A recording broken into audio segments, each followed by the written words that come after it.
Hello दोस्तों। कभी कभी हमारी जिंदगी में ऐसे लोग आते हैं जो हमें समझ नहीं आते, लेकिन वो हमारे डिसीजंस को सीक्रेटली इन्फ्लुएंस करते हैं बिना हमें पता चले।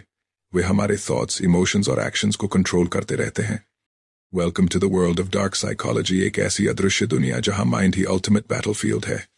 डार्क साइकोलॉजी का मतलब है किसी के सोचने और महसूस करने के तरीके को सटली चेंज करना, वो भी बिना उसे एहसास दिलाए कि उसके साथ मैनिपुलेशन हो रहा है। एमी ब्राउन की book dark psychology secrets and manipulation बताती है कि कैसे लोग इमोशंस, फियर और गिल्ट जैसे इमोशंस का इस्तेमाल करके दूसरों के माइंड को हैक करते हैं। Chapter hidden secrets. पहली स्ट्रैटेजी है इमोशनल मिररिंग।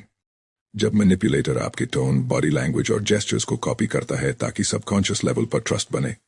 दूसरी है फियर बेस्ड कंट्रोल। डर हमेशा इंसान से डिसीजन करवा लेता है। जब कोई सटल डर पैदा करता है, हम खुद ब खुद उसकी बात मान लेते हैं। तीसरी ट्रिक है गैस लाइटिंग।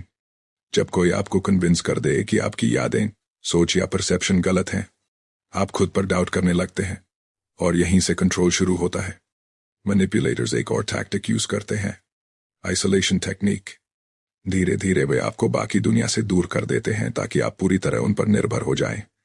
ये सब सुनकर डर लगता है, पर याद रखिए, knowledge is your biggest shield. Chapter 2 the psychology of control. हर इंसान के माइंड में 3 साइकोलॉजिकल ट्रिगर्स होते हैं, फियर, डिजायर और वैलिडेशन। मैनिपुलेटर्स इन्हीं को ट्रिगर करके आपके बिहेवियर को शेप करते हैं। डार्क साइकोलॉजी को एनालाइज करना मतलब अपने सबकॉन्शियस पैटर्न्स को समझना। मैनिपुलेशन इमोशंस को एक्सप्लॉइट करता है, जबकि परसुएजन आपको लॉजिकली और रिस्पेक्टफुली गाइड करता है। डिफरेंस सटल है, पर लाइफ चेंजिंग भी। Chapter 3 the art of manipulation. Manipulation एक साइलेंट आर्ट है। यहां कोई जोर से कुछ नहीं कहता, लेकिन आपके डिसीजंस पर इनविजिबल कंट्रोल बना लेता है। Gaslighting, guilt tripping, passive aggression, silent treatment, ये सभी माइंड गेम्स हैं जो आपकी इमोशनल स्टेबिलिटी को तोड़ देते हैं। कभी किसी ने आपसे कहा, अगर तुम मुझसे प्यार करते हो तो ये करना पड़ेगा। That's emotional blackmail. A skilled manipulator जानता है कि आपकी सबसे बड़ी वीकनेस क्या है। वैलिडेशन चाहिए, फियर ऑफ रिजेक्शन या गिल्ट का बर्डन। लेकिन याद रखिए, मैनिपुलेशन हमेशा ईवल नहीं होता। कभी कभी डिफेंसिव मैनिपुलेशन ही टॉक्सिक लोगों से बचाने का एकमात्र तरीका होता है। Chapter 4 the power of persuasion. अब बात करते हैं परसुएजन की, एक सटल पावर जो फोर्स नहीं करती, बल्कि लॉजिक और इमोशन से माइंड को कन्विंस करती है। अ गुड परसुएडर लोगों की नीड समझता है और उनके पर्सपेक्टिव से बात करता है।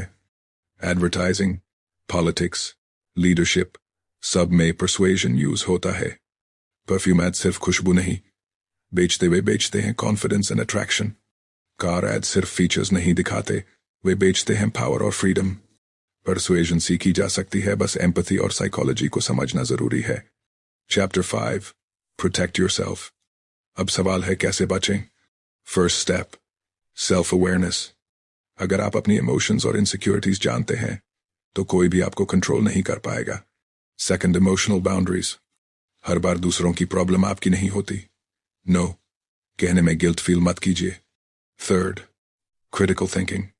हर इमोशनल ट्रिगर जेन्युइन नहीं होता, कभी कभी वो सिर्फ मैनिपुलेशन होता है। Fourth, assertiveness. अपनी बात कामली पर कॉन्फिडेंटली कहना सीखिए, यही आपकी रियल मेंटल स्ट्रेंथ है। और सबसे इंपॉर्टेंट, डिस्टेंस।